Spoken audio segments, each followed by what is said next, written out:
Ce matin, le thème de mon message, c'est s'aimer aujourd'hui. S'aimer aujourd'hui pour un futur glorieux demain. S'aimer aujourd'hui pour un futur glorieux. Alléluia. Alléluia. Tu vas prendre avec moi ta Bible dans le livre de Psaume, le chapitre 126, le verset 5 et 6. Ceux qui sèment avec l'âme moissonneront avec chant d'allégresse. Celui qui marche en pleurant quand il porte la semence revient avec allégresse quand il porte ses gerbes. Amen. Je reprends. Ceux qui sèment avec l'âme moissonneront avec chant d'allégresse. Et celui qui marche en pleurant quand il porte la semence revient avec allégresse quand il porte ses gerbes. Alléluia. Bien-aimés frères et sœurs, ce passage, c'est un passage que nous connaissons. Celui qui sème avec l'âme, il moissonne le moment venu aussi avec chant d'allégresse. Bien-aimés, ici, on nous parle de deux actions, s'aimer et moissonner. Mais ce qui est marquant, c'est que on nous dit que à ces deux actions sont attachées deux émotions. Quand tu sèmes avec des larmes, et quand tu récoltes avec joie. Mais ça dépend de ce que tu as sémé. Ça dépend de la qualité de ce que tu as sémé, et ça dépend de la qualité de la récolte que tu vas faire. Tu vas récolter avec joie si ce que tu as sémé a été de qualité, si ce que tu as sémé a été dans grande quantité, si ce que tu as sémé, tu as respecté tous les principes qu'il fallait pour que la récolte soit bonne. Parce qu'il ne s'agit pas de s'aimer pour s'aimer. Il faut pouvoir s'aimer dans la bonne terre, il faut pouvoir s'aimer au bon moment, il faut pouvoir veiller sur la sémence pour qu'elle puisse croître. Et lorsqu'elle croît, il faut pouvoir prendre soin de cela. Et lorsque tu en prends soin, tu dois veiller à ce que les rongeurs ne viennent pas détruire ta récolte, que les oiseaux ne viennent pas déjà commencer à picorer les premiers fruits qui ont commencé. Et lorsque vient le temps maintenant où le résultat final apparaît au grand jour, aux yeux de tous, ce jour-là maintenant, avec joie, tu fais ta récolte parce que tu auras suffisamment de biens à manger et tu ne pourras plus jamais mourir de faim. En d'autres termes, on sème avec pleurs, avec larmes et on récolte avec joie. Mais on sème d'abord avant de récolter. Lorsque tu ne sèmes pas, c'est le hasard qui vient s'aimer dans ta vie. Lorsque tu ne sèmes pas, c'est le diable qui vient s'aimer dans ta vie. Lorsque tu ne sèmes pas, c'est les autres qui vont s'aimer dans ta vie. Plusieurs mènent leur vie en regardant les autres. Plusieurs mènent leur vie en considérant ce que les autres disent d'eux. Ah, on dit que je suis comme ça. Ah, on dit que je fais ceci. Ah, on dit que je fais cela. Et finalement, ils orientent leur vie, non pas selon la parole de Dieu. Ils orientent leur marche, non pas selon la volonté de Dieu, mais leur marche est dictée par les on-dit, les papatos, les propos qu'on tient sur leur vie. Ils se laissent impacter, influencer par ça. Beaucoup de personnes ne s'aiment pas dans leur vie. S'aimer, c'est mettre en terre. S'aimer, c'est planter. Bien aimé, le premier métier que Dieu a confié à l'homme, c'est la gestion. Quand Dieu a établi l'homme dans le jardin, il a établi comme un manager, comme un gestionnaire. Dans Genèse chapitre 2, verset 15, Dieu dit à l'homme, voici. La Bible dit quoi? Dans le passage, je préfère le prendre pour ne pas le tordre, parce que le sens a son importance. Dans Genèse 2, le verset 15, il dit, l'Éternel Dieu prit l'homme et le plaça dans le jardin d'Éden pour le cultiver et pour le cultiver et le garder. Ça, c'est le travail d'un manager. Un manager, il veille, il gère, il assure l'intendance d'un territoire qu'on lui confie, des biens qu'on lui confie, des richesses qu'on lui confie. Donc Dieu établit l'homme dans le jardin et lui dit, prends soin du jardin d'Éden. Il faut le cultiver, il faut le garder, il faut l'entretenir. C'est la première responsabilité que Dieu donne à l'homme. Alléluia. Et le premier métier que le Seigneur nous donne, l'agriculture. Il faut cultiver la terre. Alléluia. Et donc c'est dans l'agriculture qu'on sème. Mais vous verrez que dans la vie de tous les jours, chaque acte que nous posons est une sémence que nous portons en terre. Chaque parole que nous confessons est une sémence que nous portons en terre dans notre vie. Chaque pensée que nous avons est une sémence que nous émettons. Et la récolte est déterminée par la qualité de la sémence. Si ta sémence est de qualité, bien aimé, ce qui va en sortir comme récolte, ça sera une bonne récolte. Elle sera de qualité. Mais si tu sèmes de mauvaises choses dans ta vie, de mauvaises paroles dans ta vie, de mauvaises pensées dans ta vie, de mauvais actes dans ta vie, tu vas récolter aussi le moment venu des malédictions, des échecs, la faim et tout ce qu'un homme peut regretter dans la vie. Mais ce qui fait que l'homme ne sème pas, l'homme ne plante pas, c'est parce que frère, s'aimer n'est pas facile. Planter n'est pas facile. La Bible dit, celui qui sème, il sème avec larmes. Parce que tu te prives aujourd'hui pour garantir ton lendemain. Tu acceptes d'avoir faim aujourd'hui parce que la graine que tu vas porter en terre, tu aurais pu la manger. La graine que tu vas porter en terre, elle aurait pu te servir pour ton repas d'aujourd'hui.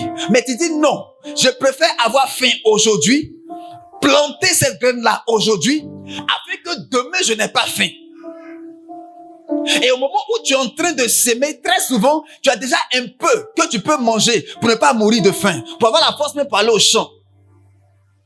Mais si ce que tu dois planter là, si tu ne le plantes pas, que tu manges aujourd'hui, frère, demain tu auras faim. Demain tu vas commander chez tes amis. Demain tu vas tendre la main, tu vas dépendre des autres. Demain tu ne pourras pas avoir la dignité d'un homme parce que tu seras obligé de mendier, de commander ton pain. La sémence est la période de la préparation. Les semailles, c'est la période où on porte la graine en terre. Et cette période-là, elle n'est pas simple, elle n'est pas facile. Elle se fait avec douleur, avec souffrance. Elle se fait avec peine. C'est pourquoi la Bible dit, on sème toujours dans les larmes. On sème toujours avec pleurs. Quand tu es à ce stade de ta vie, frère, tu ne dors pas. C'est là que tu jeûnes, c'est là que tu pries. C'est là que tu investis, c'est là que tu te formes, c'est là que tu apprends, c'est là que tu te bâtis, que tu te développes, pour que demain, tu puisses récolter une vie agréable, une vie paisible, une vie sans regret, sans grincement de dents. Les chrétiens aiment s'asseoir et puis Dieu va faire pour moi. Dieu a prophétisé sur ta vie, c'est vrai. Tu vas être béni, tu es déjà béni. Avant même que tu sois dans le sein de ta mère, tu es béni. Je vous l'ai dit la dernière fois. Tu as été vainqueur depuis le sein de ta mère. Sur les 6 millions de spermatozoïdes, tu es toi qui es sorti vainqueur. C'est toi qui es venu sur la terre. Tous tes autres frères et sœurs qui n'ont pas pu atteindre l'ovule sont morts. Donc si déjà tu es venu sur la terre, c'est parce que tu es un guerrier, tu es un gagnant, tu es un vainqueur. Tu es déjà béni. Le potentiel pour que tu réussisses, Dieu l'a déjà mis en toi. Mais d'où vient-il que tu souffres? D'où vient-il que les choses vont pas, ça va pas, tu te plains, tu te lamentes, tu te débats? Ça vient d'où? Ça vient simplement du fait que tu n'as pas compris que la vie se déroule par saison. Il y a une saison où tu es obligé de s'aimer. Il y a une saison où tu es obligé de te préparer. Il y a une saison où tu es obligé de te muscler, de te bâtir. Il y a une saison où tu es obligé d'apprendre. Il y a une saison où tu es obligé de te discipliner. Et cette saison, c'est la saison de la préparation. C'est la saison des semailles. Si à cette étape-là, tu as bien fait les choses, à la sortie, tu seras le plus heureux. Mais si pendant cette étape-là, tu as pris ton temps pour dormir, tu as pris ton temps pour te plaindre, tu as pris ton temps pour t'amuser, tu as pris ton temps pour être distrait, lorsque va venir la période où il faut faire les comptes, où chacun doit récolter ce qu'il a sémé, c'est en ce moment que toi, tu vas commencer à pleurer. Pendant que ceux qui ont pu pratiquer ce que cette saison exigeait vont commencer, eux, à se réjouir. Notre père, Papa Loko, a l'habitude de dire, la vie donne à chacun d'entre nous un cure-dent à 2 bouts. Il y a un bout amer et il y a un bout qui est sucré. À chacun de nous, la vie nous donne un cure-dent à 2 bouts. Bout amer et bout sucré. Tu peux commencer à manger le bout sucré. commences par le bout sucré. C'est tellement doux. Ah, mais c'est doux, hein, frère, c'est doux. Et puis, vous me dites que ça devient amer. C'est quoi ça? C'est amer. Attends, et puis à la fin, tu craches, tu rejettes. Parce que tu as commencé à tomber sur la partie amère, là. Et ça, c'est pendant un temps, hein. Et puis, il y a la partie qui est amère. Et tu acceptes de manger ça maintenant. Tu tords ta bouche. Et puis, tu manges. C'est pas doux, tu sais. Mais tu es obligé de passer par là. Si tu veux arriver à là où c'est sucré, tu dois commencer par là où c'est amer. Quel est le choix que tu fais? Quel choix décides-tu de faire aujourd'hui? Si tu décides de manger ce qui est amer aujourd'hui, demain, tu pourras manger ce qui est sucré, ce qui est doux. Mais si tu commences par manger ce qui est doux aujourd'hui, demain, frère, tu vas froisser ton visage. Ça sera amer, mais ça sera trop tard. Parce que ton cure-dent là, il est individuel. Personne ne mange cure-dent de son camarade. Personne ne prête cure-dent de son camarade. Est-ce qu'il peut manger à ta place? Alléluia. Chacun mange pour son ventre. Si tu as faim, celui qui est à côté pas manger, puis toi tu seras rassasié. Ça se passe comme ça. Chacun mange pour lui. Donc pour avoir pour toi à manger, il faut s'aimer aujourd'hui pour que demain tu aies à manger. Bien-aimés frères et sœurs, très souvent on a mal compris l'évangile. On a dit Dieu va faire, Dieu va bénir, Dieu va nous élever, il va nous positionner. On ne nous a pas dit qu'on va devoir payer le prix pour ce positionnement-là. Dieu, quand il te donne la vision, il te donne la révélation pour ta vie, il te montre là où tu dois arriver. Et ça te montre déjà que tu as la capacité d'arriver là-bas. Ça te montre que c'est possible pour toi, toi aussi, d'arriver à ce sommet-là. C'est tout. Maintenant, comment tu vas arriver là-bas, là? Ça, c'est toi. Le prix à payer pour arriver à ce sommet-là, là, c'est toi. Et vous remarquerez qu'il n'y a pas beaucoup de personnes au sommet, parce que se retrouver au sommet, ce n'est pas simple. Le prix à payer pour se retrouver au sommet, ce n'est pas facile. Et c'est pas tout le monde qui est prêt à payer ce prix. Il y a une préparation que ça va exiger. Il y a des privations que ça va exiger. Tu vas avoir faim aujourd'hui parce que demain tu vas avoir à manger. Quand on était à la fac de droit, on était plusieurs étudiants, on était nombreux. Chacun savait ce qu'il était venu chercher à la fac. Moi, j'avais une seule idée dans ma tête. Je veux réussir. On nous disait, à la fac de droit, tu passes chaque année 2 fois. Tu ne peux pas passer un cours comme ça, c'est pas possible. Tu vas doubler la première année, tu vas doubler la deuxième année, doubler la licence, doubler la maîtrise. Au lieu de faire 4 ans, tu dois faire en principe 8 années pour avoir ta maîtrise. C'est ce que les doyens nous disaient. Quand moi je suis rentré, j'ai dit, moi, je ne serai pas le choukouya de la faculté de droit. Je n'ai pas fait carrière ici. Si c'est 4 ans, j'ai fait 4 ans. Et première session, je ne vais même pas aller en deuxième session même pour me stresser. Première session. On a commencé l'année. J'avais des amis. Quand on est en... Puis c'est là-bas, on ne surveille pas. Chacun est son propre responsable. Si tu veux, tu viens au cours. Si tu veux, il ne faut pas venir. En fin d'année, il y a un examen, tu viens, tu composes. Donc j'ai des amis. C'est là ils vont s'amuser. C'est là ils vont courir les filles. Ils vont aller dans les maquis, dans les boîtes. Et puis quand il reste une semaine avant de composer, tu vas les voir maintenant boire café noir. Veiller, en train de veiller. Et quand ils arrivent devant leur copine, ils ne voient plus clair, ils baillent, ils dorment. Et puis ils échouent. J'ai fait mes 4 années. Chaque année, j'ai pris ma mention en première session. C'est en maîtrise que j'ai été attaqué par un esprit terrible qui voulait me faire échouer. Quand j'ai fini de comprendre la deuxième session, je l'ai attaqué aussi dans un moment de jeûne. On s'est bien limé. Il a libéré ma maîtrise. J'ai pris mon papier et je suis passé. Alléluia. Personne n'a le bac par hasard. Personne n'a la maîtrise par hasard. Personne n'a la licence par hasard. Nous, on est de la vieille école. Sinon, maintenant, on parle des LM. Personne n'a le master par hasard.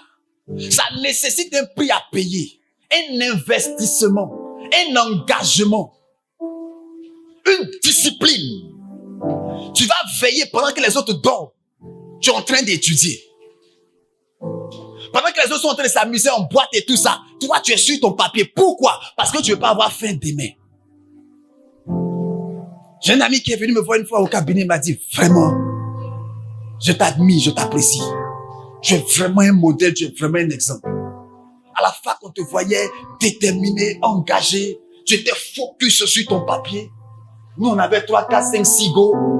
Donc, quand tu as fini de faire le tour dans la semaine, c'est à quel moment tu allais étudier? Et celui dont je parle, c'était un doyen. Il était déjà plus âgé que moi quand il rentrait à la fac. Je suis parti, je l'ai laissé là-bas. C'est après 4 ans qu'il est sorti de là-bas. Et quand il est sorti, c'était compliqué, plus il n'y avait pas de travail. De temps en temps, je le soutenais comme je pouvais. Et puis je lui ai dit, viens, je vais prier, Dieu va te faire grâce. Il est venu, on a prié ensemble. Et quelques temps après, je l'ai mis en contact avec un de nos anciens camarades qui était également aussi avec nous à la fac, qu'il a pris comme huissier. Aujourd'hui, par la grâce de Dieu, il est devenu un huissier. Mais il a pris conscience que là où il fallait se préparer, là où il fallait s'aimer, il ne l'a pas fait. Il avait commencé à avoir faim, c'était compliqué. Il était obligé de demander les soutiens, les aides de ses camarades de la fac. Dieu a fait grâce.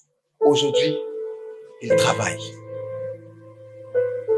Ça, c'est pour la vie de tous les jours. Mais au plan spirituel aussi, c'est pareil.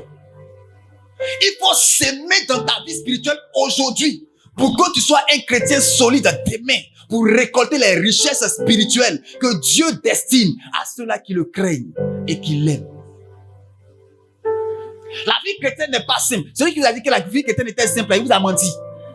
Parce qu'il y a des adversités, parce qu'il y a des épreuves, parce que le diable est là, il ne va pas te laisser tranquille. Satan sait que tu as été béni depuis la création. Il le sait. Comment il va faire pour saboter le plan de Dieu? Comment il va faire pour brouiller les pistes? Comment il va faire pour t'empêcher de rentrer dans ta bénédiction là? C'est le plan que lui a déjà fait depuis avant que tu ne viennes.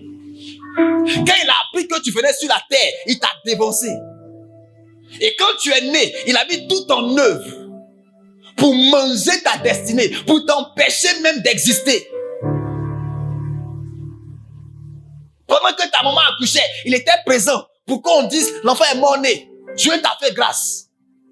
Pendant que tu es né dans ton enfance, c'est des petites maladies, c'est des difficultés. Dieu a veillé quand même sur toi. Tout ça, c'était Satan qui était en train de t'empêcher même de grandir, de croître, pour voir les grâces que Dieu a prévues pour toi. Et pendant que le diable était en train de faire tout ça, Dieu avait déjà sa main sur toi. À toi de prendre conscience que si Satan est si déterminé à t'empêcher de réaliser ta destinée, tu dois te bâtir pour être suffisamment costaud pour ne pas que Satan puisse te dérouter. Encore devant dire, Dieu connaît un bagage qui est...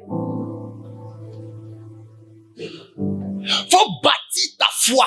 Faut bâtir ta vie chrétienne. Faut bâtir ta masse chrétienne pour que tu sois un chrétien solide, de sorte que Satan ne puisse même pas te soulever, te déplacer. Il peut faire tomber qui il veut, mais ça ne sera pas toi. Il peut faire rétrograder qui il veut, ça ne sera pas toi. Il peut emmener plusieurs personnes à abandonner, mais ça ne sera pas toi. Parce que tu es un chrétien solide, qui a sémé dans sa vie les valeurs chrétiennes, qui a bâti dans sa vie une relation solide avec Dieu. On dit on va jeûner 21 jours. Frère, c'est pour ta propre préparation. Oh. C'est investi dans ta vie chrétienne que de jeûner et prier. Pour que tu sois un chrétien solide. Parce que si tu n'es pas solide, le diable va te terrasser. Et tu ne pourras même pas voir la récolte que Dieu a prévue pour toi. Tu ne pourras plus même avoir la bénédiction que Dieu a prévue pour toi. Parce que tu es un chrétien léger qui a refusé de s'aimer dans sa vie au moment où il fallait s'aimer dans sa vie. Qui a préféré plutôt aller s'amuser dans le péché, dans la rébellion, dans la désobéissance, dans l'insoumission. Au moins, il fallait bâtir une intimité avec Dieu. Tu as le temps de prier, tu ne pries pas. C'est le nouvelas du matin jusqu'au soir. Le diable fait tout pour te distraire. Là où tes amis sont au champ, là où tes amis sont en train de s'aimer, là où tes amis sont en train d'investir en eux, dans leur vie, dans leur relation avec le Seigneur, dans la prière, dans le jeûne, dans la méditation, dans l'accroissement de la parole de Dieu dans leur vie, toi, tu es en train de te distraire. Et quand vient le temps maintenant où tu veux que Dieu exauce, où tu veux que Dieu bénisse, où tu veux que Dieu décante, Dieu dit, mais tu veux que je bénisse quoi? Tu as semé quoi et puis je vais bénir? Qu'est-ce qui va me pousser à te bénir? Tu as fait quoi pour moi? Je t'ai donné mon souffle de vie. Tu en as fait quoi? Plaisanterie, amusement, distraction. Vous voyez, avant, la télévision commençait à 19h. Et ça finissait à 23h. Et à midi, ça commençait à 12h. Et ça finissait à 12h30. En tout cas, à notre temps, quand on était enfant. Donc, ça ferait que tout le reste du temps, on consacrait ça à l'étude, au sport, au jeu. Aujourd'hui, 24 heures sur 24. Et ça suffit pas, hein. Maintenant, on va créer des chaînes spécialement pour chaque type d'activité. C'est-à-dire, on te donne ce que tu aimes pour que tu aies ça à disposition 24 heures sur 24. Là où quand toi, tu as une nouvelasse, tant qu'on n'a pas dit chut, tu ne te lèves pas. Maintenant, il t'a donné ça pendant 24 heures. C'est-à-dire, tu peux t'asseoir et puis le film là, Jack Bauer, 24 heures chrono. C'est-à-dire, tu es debout matin 5 heures jusqu'au lendemain matin 5 heures. Tu es dessus. Il te sait ce que tu veux, ce que tu aimes pour t'empêcher de te préparer et de s'aimer pendant la saison où il faut s'aimer. Si tu n'es pas discipliné pour comprendre que le temps où je suis actuellement là, c'est pas le temps où il faut s'amuser. C'est le temps où il faut chercher Dieu. Il faut craindre Dieu. Il faut bâtir sa foi. Si tu penses pas t'asseoir devant la télé, quand va venir l'épreuve, tu fais comment pour résister? Quand va venir les difficultés, tu fais comment pour tenir? Quand Satan va t'apporter des tentations qu'il a millimétrées par rapport à ta personne, à tes désirs, à tes caractères, tu fais comment pour résister au péché? Si tu n'as pas pris le soin de s'aimer dans les larmes dans ta vie. Pour être un champion olympique, le type, il va se priver. Il va annuler tout ce qui est distraction. Il va enlever la télévision de son programme. Il va enlever les amitiés de son programme. Il va enlever tout ce qui peut le distraire de son programme. Il va se discipliner. Parfois, il se retire carrément hors de la ville. Il va d'un endroit reculé. Et là-bas, il va se forger. Il va se former. Pourquoi? Parce qu'il veut être un champion demain. Il veut être au sommet demain. Il paye le prix aujourd'hui. C'est pas quelqu'un qui va payer le prix pour lui et puis il va venir récolter. Ça marche pas comme ça, frère. Les parents ont fait leur part. Ce qu'ils font, ils ont fait. Le reste là, ça dépend de toi.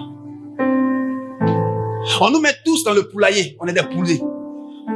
Comment chacun va dormir là? Ça dépend de chacun. Mais celui qui accepte aujourd'hui d'avoir faim, de s'aimer aujourd'hui, demain, il va récolter avec des cris de joie. Celui qui marche en pleurant lorsqu'il porte la sémence, il va marcher en se réjouissant quand il va porter son sac de riz, son sac de cacao, son sac d'anacades. Ça sera avec un sourire parce qu'il porte le produit de ses efforts. Dieu a le temps des temps, il est le maître des temps et des circonstances. Il va te garder. C'est lui qui va chronométrer les saisons. Il va te dire, bon, la saison de semailles dure 6 mois. Pendant les 6 mois là, frère, Dieu s'attend à ce que tu ailles chaque matin à 5 heures, tu es au champ. Quand tu rentres là, il est 19 heures du champ. Maintenant, pendant cette saison-là, où on va à 5 heures, on revient à 19 heures, toi tu es assis au village, de 5 heures à 19 heures, tu joues à Wallet, tu joues Dame, tu joues Ludo. Pendant 6 mois. Maintenant, quand vient la saison où on doit récolter, c'est là que tu te souviens que tu n'as rien sémé. Et c'est là que tu te rends compte que tes cheveux ont poussé, tes cheveux ont blanchi, tu as commencé à avoir barbe. Et tu es encore locataire dans la maison de ton papa. Frère, la vie n'est pas un jeu. Et on n'a pas 2 vies, on a une seule vie. La vie ne se vit pas au brouillon. C'est-à-dire, tu n'as pas vu au brouillon, et puis après maintenant Dieu va donner ta bonne copie, et puis maintenant tu vas mettre au propre. Ça ne marche pas comme ça. Dès qu'on dit paix, tu es sur la terre là, le chrono a commencé à compter pour toi. Si c'est 50 ans que Dieu a déterminé pour toi, après 50 ans, il dit, mon enfant, viens ici, viens rendre compte. Tu as fait quoi sur la terre? Si on ne prend pas conscience de ça, frère, on sera malheureux sur la terre. On va jeûner, on va prier, et puis on sera surpris des résultats qu'on va avoir dans nos vies. Apprends à s'aimer dans ta vie, avec l'âme. On est en jeûne. Ça, c'est ce que la Bible appelle les exercices spirituels. Prends ta Bible avec moi dans le livre de Timothée.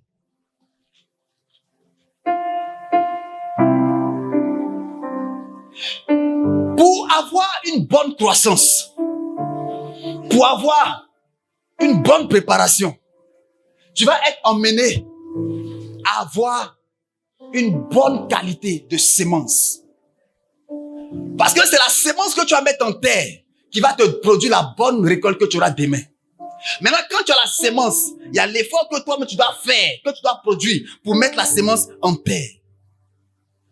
C'est toi qui mets ta sémence en terre. Je vous ai dit, Dieu a confié à chacun d'entre nous un champ à cultiver. Quand la Bible dit que Dieu a placé l'homme dans un jardin, chacun a son jardin que Dieu lui a confié.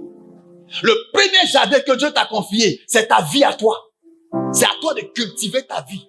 C'est à toi de garder ta vie. C'est à toi de sanctifier ta vie. Les décisions que tu prends ont un impact sur ta vie. Faut accepter, frère, de dire, moi, je ne couche pas avec une femme avant le mariage.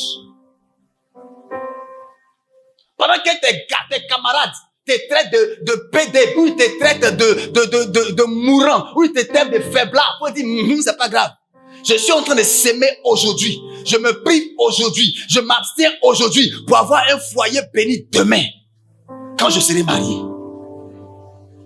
Mais si tu prends plaisir à nager dans l'impudicité, dans la débauche, frère, le jour où tu arrives dans ton foyer, dans ton mariage, tu es tellement rempli de démons que ces démons-là vont commencer à se révéler maintenant dans ton couple. Parce que chaque homme avec lequel tu vas coucher, vous devenez une seule chair. Vous allez vous communiquer les démons. S'il est possédé, il va te communiquer ses démons. Si tu es possédé, tu vas lui communiquer aussi ses démons. La seule chose qui ne se transmet pas par relation sexuelle, c'est le Saint-Esprit. Sinon, quand vous devenez une seule chair, ce qui est en toi va en lui, ce qui est en lui vient en toi. Donc s'il est possédé, les esprits démoniaques là, ils vont venir s'unir à toi. Tu ne connais pas la vie de quelqu'un, tu l'as rencontré un seul soir, c'est suffisant pour toi pour que tu ailles coucher avec lui. Il a mangé ta destinée quand c'est fini. Tout son passé, les démons qu'il a collectés, qu'il a cotisés, qu'il a cultivés dans sa vie là, il vient te livrer ça sur un plateau d'or. Maintenant, quand ces esprits sont dans ta vie là, tes affaires se bloquent. Tout ce que tu fais, c'est la malchance. Tout ce que tu fais, tout est bloqué. Tu te demandes, mais attends, Seigneur, est-ce que je suis... Non, c'est ce que tu as sémé là, que tu as commencé à récolter. Vaut mieux accepter de dire, mon cher, s'il n'est pas à me marier là, je préfère garder ma dignité, ma chasteté. Celui que Dieu a pris pour moi là, il va venir job. Mais si tu essaies, frère, c'est ta destinée que tu vas vendre. C'est pas facile de dire non. Mais c'est le moment là où ça fait mal. Quand tu sèmes avec l'âme. Quand tu refuses, tu sais que tu n'as même pas d'argent pour payer ta pommade. Les gars te disent, je paye tes études, je paye ta maison, je paye tout pour toi. Tu es là et puis tu dis, devant, derrière, je vois personne, je fais comment? Je cède ou pas? C'est là que tu prends des décisions qui ont un impact générationnel, qui ont un impact éternel sur ta vie. Est-ce que tu vas accepter parce que les conditions t'y prédisposent? Ou est-ce que tu vas dire, Seigneur, j'accepte aujourd'hui d'attraper mon cœur, de compter sur toi. C'est vrai, c'est chaud aujourd'hui, mais demain, tu as prévu certainement quelque chose de glorieux pour moi. 2 Timothée. Pendant qu'on prépare Timothée, je voudrais que quelqu'un prépare Jude 20, 21. Jude 20, 21. 1 Timothée 4, 8. Au lieu de 2 Timothée, c'est plutôt 1 Timothée 4, 8. Que ceux qui ont lisent 1 Timothée 4, 8. Ok, je lis pour qu'on gagne du temps. 1 Timothée 4, 8. Exerce-toi à la piété, car l'exercice corporel est utile à peu de choses, tandis que la piété est utile à tout, ayant la promesse de la vie présente et de celle qui est à venir. Paul dit à son fils Timothée, il dit, il faut t'exercer. Bien-aimé, les exercices ne sont pas faciles. Les exercices ne sont pas simples. Et s'exercer nécessite de la discipline. C'est pourquoi on appelle les différentes catégories de sport, on appelle ça les disciplines. Le football est une discipline. L'athlétisme est une discipline. Le basket est une discipline. Pourquoi on appelle ça discipline? Ça nécessite une force de caractère. Ça nécessite que tu prennes des engagements. Tu vas soumettre ton corps à des efforts surnaturels. Tu vas soumettre ton corps à des effets difficiles parce que tu veux bâtir une bonne santé, parce que tu veux bâtir une bonne forme physique. Il y a un prix à payer. Il y a une discipline pour ça, physiquement. L'athlète est obligé de se bâtir à travers un sport difficile, à travers des épreuves difficiles qui nécessitent qu'il se réveille parfois à 5 heures pendant que tout le monde dort. Il s'en va courir. Pendant que tout le monde est couché, il est obligé d'être en train de faire son sport. Pourquoi? Parce qu'il est en train de se discipliner pour avoir une bonne santé, un physique qui va garantir son voyage sur la terre. Donc, pendant que toi tu dors, lui il est en train de se discipliner. La même manière également, il dit, de la même manière que le sport ou la discipline physique est importante, mais c'est utile dans une certaine mesure seulement, les exercices spirituels, eux, qui sont regroupés dans ce qu'il a appelé la piété, sont utiles à tout. Non seulement ça te soutient pour ta vie ici-bas, et ça prépare ta rentrée dans la vie future pour l'éternité. Il ne dit pas que l'exercice physique n'est pas important ou n'est pas utile. Il dit c'est utile, mais c'est seulement pour la terre que c'est utile. Pourquoi? Parce que ça entretient ton corps, ça entretient ton physique. Nous aujourd'hui là, on a dépassé la quarantaine. Faut pas faire sport, tu vas voir. Tu vas mourir vite. Les vieux m'ont dit non, qu'à faire sport pour ne pas avoir AVC. Tu vois le vieux, il est fatigué comme ça, et puis il est dans son jogging avec son petit t-shirt et puis sa chaussure. Parfois, il est avec sa femme qui est aussi bien comme lui. Et puis tu les vois marcher, il transpire, on dit, les vieux pères, il fait sport. Ça, si tu le bien, pendant qu'il était jeune, il ne faisait pas sport. Pourquoi il a besoin de faire le sport? Parce que le sport entretient la santé. Ça permet une bonne régulation du sang. Ça permet au corps de se dégager des toxines. Ça règle les problèmes de la circulation, des indigestions, des toxines et tout ça. Ça a son importance aussi. Mais ça a ses limites. Parce que l'homme est spirituel. Et maintenant, quand on rentre dans la dimension spirituelle, de la même manière qu'on se discipline au plan physique, on doit se discipliner aussi au plan spirituel. Chaque matin, chaque jour suffit sa peine. La manne que Dieu servait au peuple de Dieu aujourd'hui n'était pas valable pour demain. Et pour empêcher l'homme de pouvoir avoir la manne d'aujourd'hui pour la journée de demain, Dieu, lorsque certains gardaient la manne, il envoyait des vers dedans pour ne pas que demain, ça puisse être mangeable. En d'autres termes, chaque jour, les efforts que tu dois fournir là, c'est quotidien. Ta prière d'aujourd'hui n'est pas valable pour demain. Ta prière d'avant-hier ne t'empêche pas de prier aujourd'hui. À chaque jour suffit sa peine. C'est à force de t'exercer que tu deviens Diba. On dit ça en français, de Côte d'Ivoire. Que tu deviens musclé. Et plus tu es musclé, Satan ne peut pas jouer avec toi. Plus tu pèses lourd, Satan connaît le bagage qui est lourd. Il y a les 7 fils de Séva. Ils étaient des fils de pasteurs, des fils de sacrificateurs. Ils pensaient que parce que leur papa est sacrificateur, eux ils peuvent chasser des démons. Ils ont pris quelqu'un qui était possédé, ils l'ont envoyé dans la chambre, ils vont faire sa délivrance. Ils étaient 7. La Bible dit, ils disent, sors au nom de Paul au nom de Jésus que Paul prêche. Sors au nom de Jésus que Paul prêche. Esprit mauvais, sors au nom de Jésus que Paul prêche. Jésus dit, je connais Jésus, je connais Paul, mais vous êtes qui? Quand je vous pèse comme ça là, vous êtes léger. Attendez-moi, je viens. La Bible dit, il a soulevé les 7. Il était seul. Il te les a boxés. Ils sont sortis nus. Les 7 sont sortis nus. Démon. Un démon peut détruire toute la Côte d'Ivoire. Et Dieu dit à toi, je t'ai donné le pouvoir sur les démons. Tu vas pas te prendre au sérieux. Mais pour que Paul soit capable de chasser un démon, ou le simple nom de Paul suffit pour qu'un démon tremble, mais Paul a bâti sa vie spirituelle. Paul a bâti sa relation avec Dieu. Paul a bâti son intimité avec Dieu. Paul avait une vie de prière terrible. Il avait une vie de jeûne terrible. Il était plongé, versé dans les Écritures. Paul fait débat avec des philosophes et puis les gars fuient. Il fait débat avec les pharisiens puis il fuit. Tellement il connaissait la loi, il connaissait le judaïsme, il connaissait la philosophie. Il était prêt. Dieu a fait de lui l'apôtre des païens. Il s'est préparé. Et Dieu dit, je t'envoie pour que tu éclaires les païens. C'est par lui que l'évangile est arrivé jusqu'à nous. Mais pour que Paul pèse si lourd, il a investi en lui. Il a semé dans sa vie la crainte de Dieu. Il a semé dans sa vie la prière. Il a semé dans sa vie ce qu'on appelle les exercices spirituels. Exerce-toi aux exercices spirituels. C'est pas facile de se réveiller à 5 heures du matin pour prier, mais il faut le faire. C'est pas facile de se retrouver à 21h jusqu'à 22h pour prier, mais il faut le faire. En le faisant aujourd'hui, tu es en train de bâtir et préparer ta récolte future. En refusant de le faire aujourd'hui, frère, tu vas regretter, tu vas payer ça demain. Ça ment pas, oh. Ça ment pas. Tu vas payer ça cash. On dit méditer, ah, il a fait quoi la parole de Dieu? C'est un livre qui est ennuyeux comme ça. Ah, autre chose à lire. Il n'y a pas de problème. Or, c'est dedans que tu vois la voie que Dieu a tracée pour toi.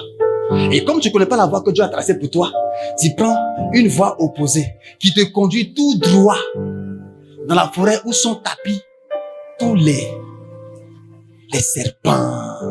Voilà, et tout si t'attendent là-bas. Alléluia. Exerce-toi à la piété. Bien aimé, la piété c'est quoi? La piété, c'est l'attachement fervent, ardent aux devoirs et aux pratiques religieuses. C'est l'attachement ardent à tout ce qui est vertueux, à tout ce qui mérite le respect et l'honneur. Quand on dit quelqu'un est pieux, c'est quelqu'un qui a un haut niveau de vie, qui vit dans la sainteté, dans la sanctification. C'est quelqu'un qui est attaché à la vie de prière, à la vie de jeûne, à la vie de sanctification, à la vie d'obéissance à Dieu, à la vie de méditation de la parole de Dieu. Et on dit il est pieux. Attaché à Dieu, c'est ça la piété. Il sait le Seigneur, les devoirs religieux. Il a une responsabilité dans la maison de Dieu. Il le fait avec crainte et tremblement. Il le fait avec soumission. Quel que soit ce que Dieu lui demande, quel que soit le prix qu'il a payé, il est prêt à le faire. Sans murmurer. Parce qu'il le fait pour Dieu. Il sait qu'il est en train de s'aimer. C'est la saison de la sémaille, de la préparation. Parce qu'il sait que tôt ou tard, il va moissonner. Joseph a sémé l'intégrité. Il a sémé la crainte de Dieu. Il a sémé la loyauté. Il a sémé la fidélité à Potiphar. Pendant qu'il servait dans la maison de ces personnes-là, il n'a rien fait de mal. Il n'a jamais volé l'argent de son patron. Il n'a jamais cherché la femme de son patron. Il n'a jamais comploté des coups pour voir comment est-ce qu'il a fait son gain derrière. Son patron dit envoie-moi 1000 francs. Il s'attend avec les fournisseurs là-bas. Et puis, il prend 2000, il garde 1000 francs, puis il envoie 1000 francs. Il n'a jamais fait ça. Parce qu'il est en train de s'aimer dans sa vie. Il savait pas, mais Dieu avait prévu le plan. Que tôt ou tard, il allait diriger l'Égypte. Et ça passait d'abord par sa fidélité à gérer les petites choses, avant que Dieu lui confie les grandes choses. La femme de Potiphar n'était pas vilaine, hein? Un général de l'armée de Pharaon, imagine sa femme. Canon de beauté n'a rien fait. Jolie femme. T'es ciré. Quand tu la vois, tu cries yes. Femme, quand elle dit, hé, mon petit, je suis trop enjaillé de toi. Je suis trop fond de toi, tu es trop jolie.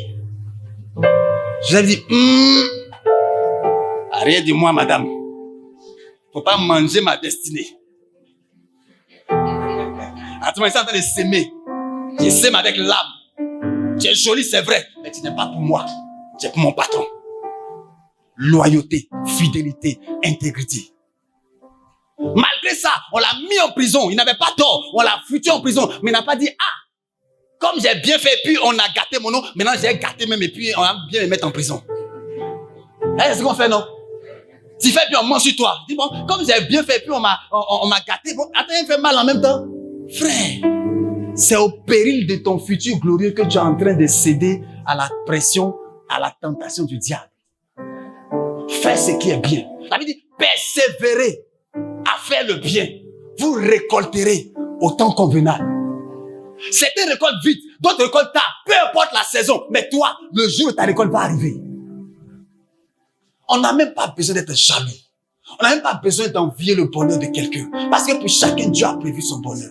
Tu marches dans les principes, tu marches dans les règles. Frère, tu vas aboutir au bonheur que Dieu a prévu pour toi. Propre. Paye simplement le prix. La même manière que le frère a payé le prix, puis Dieu l'a béni. Tu fais pareil, tu vas réussir. Ceux qui réussissent là, ils n'ont pas mis les règles. Les principes qu'ils ont pratiqués là, si tu les pratiques, tu vas réussir. Si tu fais ce que ceux qui ont échoué font, mais tu vas échouer. Alléluia. Alléluia. Jude, le chapitre 1. Bon, Jude, c'est un seul chapitre. On va lire le verset 20 et le verset 21. Il est dit ceci. Rapidement un peu. Seigneur, il est déjà 12h15. Désolé. On va finir tout de suite. Jude 12, le verset 20. Il est dit ceci. Pour vous, bien-aimés, vous édifiant vous-même sur votre très sainte foi et priant par le Saint-Esprit, maintenez-vous dans l'amour de Dieu en attendant la miséricorde de notre Seigneur Jésus-Christ pour la vie éternelle. Vous édifiant vous-même sur votre sainte foi et priant par le Saint-Esprit. S'édifier, c'est se construire, c'est se former, c'est se bâtir. Quand on te donne une information, cette information-là, tu dois aller la traiter.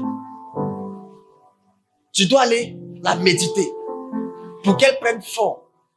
Donc, l'information, c'est informe. C'est une annonce qui est vague, qui est vide, qui n'a pas de contenu total. C'est un peu confus. C'est ça l'information. Maintenant, quand tu as l'information, tu dois traiter l'information à travers la méditation. Et une fois que tu as médité, ça va prendre forme en toi. Ça va te former. On dit il a fait une formation. Et une fois que tu es formé, quand tu as commencé à mettre en application, parce que c'est une information nouvelle que tu as médité, qui a transformé ta vie, qui a formé, ta vie, ça va transformer ton caractère. Donc, l'information reçue, méditée, traitée, fait en nous une formation, et cette formation la transforme notre lendemain. Et quand tu es transformé, tu vas maintenant vers tes lieux s'élever pour aller dominer, pour aller régner, pour aller récolter les grâces que Dieu a prévues pour toi. La parole de Dieu qu'on vous donne les dimanches, qu'on vous donne dans les cellules de prière, qu'on vous donne à différentes veillées, programmes que nous organisons, c'est des informations que nous vous donnons. Vous devez vous asseoir et puis méditer ça à la maison. Vous devez vous asseoir et puis réviser ces messages. Combien ont repris les messages qu'on a reçus depuis le premier dimanche de l'année jusqu'à aujourd'hui? Qui a repris son cahier pour réviser le premier message du dimanche qu'on a reçu jusqu'à aujourd'hui? Vous avez dans vos cahiers seulement juste pour faire décoration? Vous ne révisez pas. Comment est-ce que ça va devenir vie en vous? Comment est-ce que ça va prendre forme en vous pour transformer votre vie et puis vous allez obéir? C'est à cause d'encore des bébés spirituels. Vous n'êtes pas lourd. Vous ne pesez pas. Satan a essayé de tenter Jésus. Il ne savait pas que c'était un bagage qui était trop lourd pour lui. La Bible dit dans Matthieu 4, le verset 1 jusqu'au verset 10, que Jésus a été poussé après son baptême par le Saint-Esprit et il est parti dans le désert. Et quand il est parti dans le désert, c'était pour jeûner. Il a jeûné là-bas 40 jours et 40 nuits. Et après son moment de jeûne, il a eu faim. Satan n'a pas... Vous voyez le diable? Il n'est pas impressionné par nos exploits. Malgré que Jésus venait faire 40 jours et 40 nuits, il était rempli de la présence de Dieu, de la puissance de Dieu. Satan veut le tenter quand même. Il prend et dit, bon, comme tu as faim, voilà des cailloux. Il faut transformer ça en pierre. Et puis, il faut transformer ça en pain. Et puis, tu as mangé. Jésus a fait quoi? Il a répondu par la prière, par la parole. Il est écrit. La première fois, Satan est venu pour soulever Jésus, pour pouvoir le jeter hors de sa destinée. Si Jésus avait transformé caillou là en pain, il avait obéi au diable. La même manière que Ève a obéi au serpent et puis elle a vendu sa destinée au serpent. S'il avait obéi là, c'était fini. Il avait vendu son mandat, son ministère, son onction, tout au diable. Mais pour pouvoir résister, pour pouvoir tenir ferme, c'est la préparation que Jésus a faite qui lui a donné les armes nécessaires pour pouvoir résister. Il était Dieu fait homme. Ça n'a pas empêché de jeûner 40 jours. Il était Dieu fait homme. Ça n'a pas empêché chaque jour de prier. Toi, tu n'es même pas ange. Tu n'es même pas Jésus. Et puis tu ne pries pas. Tu sors de ta maison le matin, tu ne pries pas. Tu sors de ta maison le matin, tu ne médites pas. Tu espères quoi? Tu comptes sur quoi? Quand tu sors le matin, le diable te pèse comme ça, il dit, il est léger, ça, je vais le bouffer dans cette journée.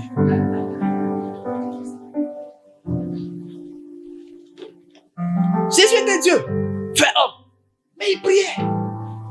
On dit, on va se lever. Dieu sait que tu ne pries pas. C'est pourquoi il a mis prière de 5 heures du matin là. Donc, il faut faire exprès. Lève-toi en priant ensemble. Hein? Ça va t'aider toi-même.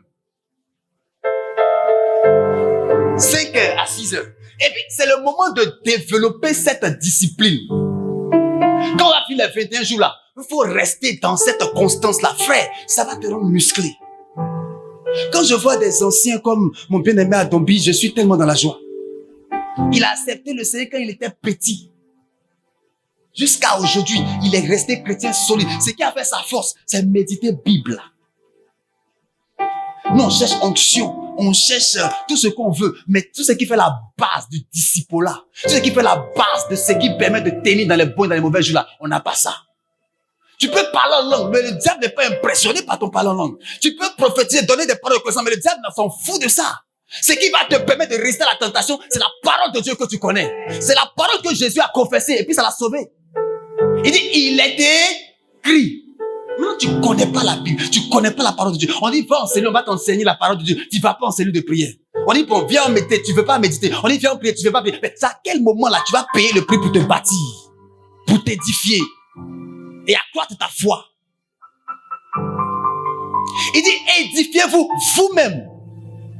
C'est chacun qui cultive son champ. C'est chacun qui bâtit sa maison. Les hommes de Dieu vont vous aider. Ils vont vous donner les matériaux. Mais c'est toi-même qui vas construire la qualité de maison que tu veux. La récolte future que tu veux là, ça dépend de la qualité du sacrifice que tu fais aujourd'hui. Mon ami qui dit lui va avoir 20 millions de loyers par mois. Après 50 ans. Mais aujourd'hui là, ce qu'il a gagné, ou ce qu'il gagne là, il va commencer à faire la Java avec.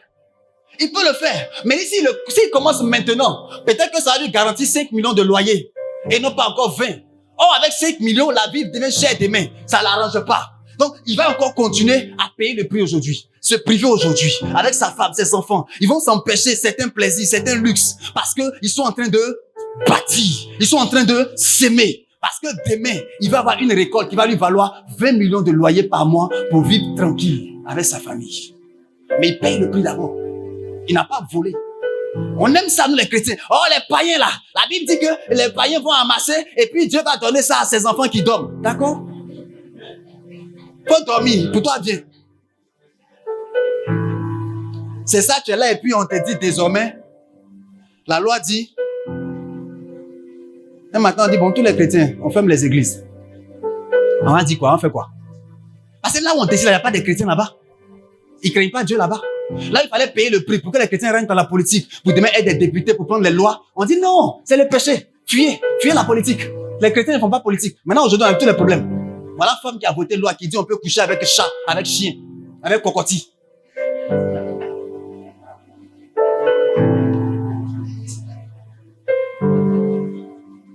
Les monstres vont commencer à venir sur la terre. Imaginez-vous, un mélange de cocotti avec homme. Tu vois son museau comme ça. Et puis la cheveux de l'homme. Et puis la queue maintenant. Et puis il est avec toi dans la ville. On dit c'est animal de compagnie. Ou bien c'est ton compagnon. Ah mais attends, relation sexuelle ça donne un être humain, non? Maintenant quand c'est animal et puis vous attendez à quoi? Les films qu'on vous fait voir avec des êtres moitié hommes, moitié... C'est pour préparer tout ça là. Ces êtres comme ça, histoire de d'où? Histoire des relations sexuelles entre hommes et puis un animal. Vous pensez que tout est simple? Rien n'est simple. On prépare notre esprit comme ça. On prépare nos enfants à accepter ces gens de conneries qui sont en train de venir. Si tu ne te bâtis pas dans une foi solide, les temps qui viennent, frère, tu vas rétrograder. Tu n'iras pas au ciel. Le diable va nous mettre la pression. Les péchés, les tentations seront terribles. Ceux qui vont vivre dans la foi, ça va être difficile. Pourquoi le Seigneur dit, dans les derniers temps, trouverai-je la foi sur la terre? Pour que ta foi tienne, il faut t'édifier. Il faut édifier ta sainte foi par la prière, par le jeûne, par la méditation de la parole de Dieu. Si tu pries 30 minutes, il faut doubler. Si tu pries 1 heure, il faut tripler. Si tu jeûnais un jour, il faut multiplier tes jeûnes. Si tu méditais 1 fois, médite 3 fois. Parce que les jeux sont mauvais. Celui qui sème avec l'âme, il va moissonner avec un cri de joie. Faut pas refuser de s'aimer aujourd'hui, mon frère. Parce qu'on récolte toujours. Et vous voyez, entre la période de la sémence et puis la période où on récolte, il y a un temps vide. Il y a un temps creux. Pendant ce temps-là, la racine est en train de rentrer dans le sol. La racine est en train de se former. Et tout est en train de se préparer. Pour que demain, quand l'arbre sort, c'est un gros arbre, bien implanté, avec de bonnes racines. Quand ces fruits commencent à sortir, c'est de très beaux fruits. La qualité de la sémence détermine la qualité de la récolte. La qualité de l'investissement détermine la qualité du résultat final. Investis dans ta vie chrétienne. Investis dans l'œuvre de Dieu. Tu veux être excellent, parfait. Prends ce que tu fais pour Dieu à cœur. Tu es chante, forme-toi pour être meilleur. Tu es évangéliste, prêche la parole de Dieu jeune. Cherche les dons spirituels et va gagner des âmes. Tu es aux églises de maison, encadre les âmes afin qu'elles puissent demeurer. Fais le tour des frères et sœurs dans les visites. Prie pour eux, jeûne pour eux, pour que Christ soit formé en eux. Tu es service, veille à ce que la maison de Dieu soit propre, que tout soit en ordre, qu'il n'y ait aucune aiguille, qu'il n'y ait aucun papier qui traîne. Parce que c'est la maison de ton Dieu, c'est le temple du Seigneur. Tu es aux finances, gère les affaires de Dieu avec honnêteté et intégrité. En le faisant, tu es en train de préparer toi-même ta récompense, ta bénédiction. Tu es pasteur, paye le prix. Forme-toi, bâtis-toi, sers le peuple de Dieu. Tu récolteras forcément. Et si tu veux avoir une vie ordinaire, fais ce que tu fais de façon ordinaire. Si tu veux avoir une vie extraordinaire, il faut s'aimer de manière aussi extraordinaire. Celui qui a semé 1000 francs, faut pas qu'il s'attende à récolter comme celui qui a semé 100 000. Celui qui a donné son superflu, faut pas qu'il espère récolter comme celui qui a donné tout ce qu'il avait. Celui qui a semé son temps en train de boire, de se plaindre, en train de murmurer, faut pas qu'il espère avoir les mêmes résultats que celui qui a pris son temps pour aller évangéliser et gagner des âmes. Nous sommes en jeûne pour 21 jours. Dieu, je ne dirais pas Dieu merci, on descend les soirs. Sinon tu peux continuer. Tu ne vas pas te tuer. Au contraire, tu vas être spirituel. On m'a rendu un témoignage hier, j'ai eu froid dans le dos. Un homme de Dieu au Bénin, il s'est retrouvé dans un camp, un couvent. C'est comment ils appellent ça au Bénin. Vous savez qu'au Bénin, il y a des couvents de formation, des sorciers, des mystiques. Voilà, ceux qui chez nous ici font, comment vous appelez ça même? Combien? Il y a l'école des combien, mais eux là-bas, on appelle ça vaudou. Parfois, même, tu vois les élèves vaudou, les séparés dans la rue, avec tous leurs appareils et tout ça. L'homme de Dieu est parti dans une école de combien? Au vaudou là-bas, au Bénin. Puis il y avait un arbre. Il a maudit l'arbre. L'arbre s'est fendu en deux. Et puis, l'arbre s'est rigolé. Et puis, l'homme de Dieu s'est fendu en deux. Il ne s'est plus recollé. Il est mort. Il est homme de Dieu. Mais il est... C'est une question de niveau. Si tu ne muscles pas ta foi chrétienne, tu peux résister aux petits démons. Mais à un certain niveau, les démons qui vont t'attaquer là, ils vont te terrasser. Plus tu t'élèves en hauteur, plus tu as besoin même de plus de jeûne et prière. Plus Dieu te bénit, plus tu as besoin de t'attacher à Dieu. Parce que les démons qui nous attaquent sont en fonction de la catégorie à laquelle on appartient. Et donc tu as besoin pour te mesurer à un démon poids lourd, toi-même d'être un poids lourd. Cela suppose que ta vie de jeûne, ta vie de prière doit augmenter. 3 heures, 4 heures, 5 heures, 6 heures, 7 heures, 8 heures de prière. Daniel jeûnait dans le mois. Daniel priait 3 fois par jour. Pourquoi il faisait ça? Et pourtant, il était un grand responsable à Babylone là-bas. Il était très chargé dans son boulot. Mais il savait que sans la prière, il allait se retrouver manger dans la fosse au lion. Sans la prière, il allait cramer dans la fournaise ardente. C'est son poids spirituel. Parce qu'il a payé le prix pour bâtir une relation intègre avec Dieu, qui a fait qu'à chaque épreuve de la vie, Dieu l'a épargné, Dieu l'a secouru et Dieu l'a pris et l'a mis à la table des grands. Bâtis-toi maintenant. Investis en toi maintenant. Dans le jeûne, dans la prière, dans la méditation de la parole de Dieu, dans la louange, dans l'évangélisation. Ce sont les exercices spirituels, dans le témoignage. Deviens fort dedans. Lis des livres chrétiens. Écoute des messages spirituels. Sors de ces histoires des réseaux sociaux, de Facebook, Instagram et autres, qui te bouffent ta journée. Et prends ce temps-là pour chercher Dieu. Plus tu vas grandir, plus ta foi sera solide. Et plus ta foi est solide, plus tu peux payer des choses au ciel. La foi est une monnaie. Si tu as 10 000, tu ne peux pas aller payer une télévision qui coûte 1 million. Ce n'est pas possible. Pour payer tes 1 million, il faut que tu économises pour atteindre 1 million, pour aller payer ta télé de 1 million. Écran plasma si tu veux. C'est la même chose. Plus ta foi augmente, plus il y a des choses que tu peux obtenir au ciel. Quand le Seigneur dit, si tu as la foi, tu vas déplacer des montagnes. Frère, qui a déplacé les montagnes encore une fois ici? Parmi les hommes de Dieu, là, dites-moi. Pour l'instant, encore, je n'ai pas vu quelqu'un qui a déplacé montagne. En tout cas, sauf erreur de ma part. Mais quand vous lisez dans 1 Corinthiens, il est dit, quand vous aurez toute la foi pour déplacer des montagnes, si vous n'avez pas l'amour. Donc, c'est toute la foi qui déplace les montagnes. En d'autres termes, il faut que ta foi soit entière. Il faut que ta foi grandisse jusqu'à remplir tout le bagage qu'on appelle foi. C'est en ce moment-là que tu seras capable de déplacer une montagne. Donc, tu as encore du travail, du chemin à faire. Ta foi peut rester des morts. Ta foi peut guérir des malades. Elle peut guérir celui qui a panarie, guérir celui qui a migraine. Mais pour que ça atteigne le stade où ta foi va commencer à ressusciter tous les morts d'un cimetière, ça veut dire que tu as encore augmenté, dopé ta foi pour être un chrétien lourd. C'est pas avec 1 heure de prière que tu vas aller devant un cimetière pour dire « Mort ressuscité, mort levez-vous ». Il y a un prix à payer quand on atteint ces niveaux-là. En d'autres termes, plus ta foi augmente, plus tu es capable de réaliser des exploits avec ton Dieu. Mais cela part de la préparation, ce que tu es prêt à payer comme prix. Et ce que tu attends également aussi comme résultat final. Si tu es un simple chrétien basique, il n'y a pas de souci. Tu peux jeûner une fois dans les 21 jours et puis tu t'assois chez toi à la maison, il n'y a pas de problème. Tu peux prier 5 minutes par jour et puis te contenter de ça. Tu vas être un chrétien simple. Mais prie, hein, faut pas que la première fille qui va passer par là vienne te terrasser, quoi. Maintenant, si tu veux être un géant dans la foi, si tu veux être un chrétien indéracinable, quelqu'un qui rentre dans la grâce de Dieu et à qui Dieu parle bouche à bouche, qui fait alliance avec Dieu, comme Moïse, comme Élie, comme Paul, tu dois investir dans ta relation avec le Seigneur. Que Dieu nous bénisse.